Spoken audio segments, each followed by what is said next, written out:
Hello, I'm here to walk you through how to use TV sign in. How to use TV sign in Google Meet.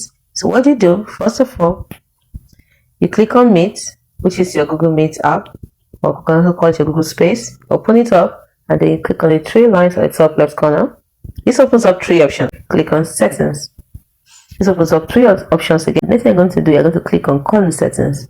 This opens up four options for you: calling account, in-call settings, message settings, and notification. Select calling account.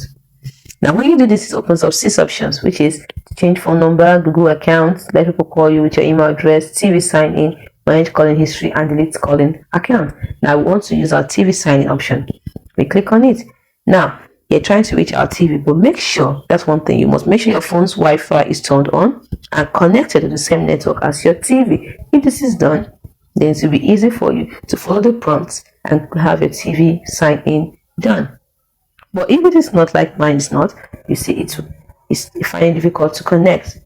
So please make sure that your phone's Wi-Fi is turned on and it is connected to the same network as your TV. This is the only way you can use TV sign in.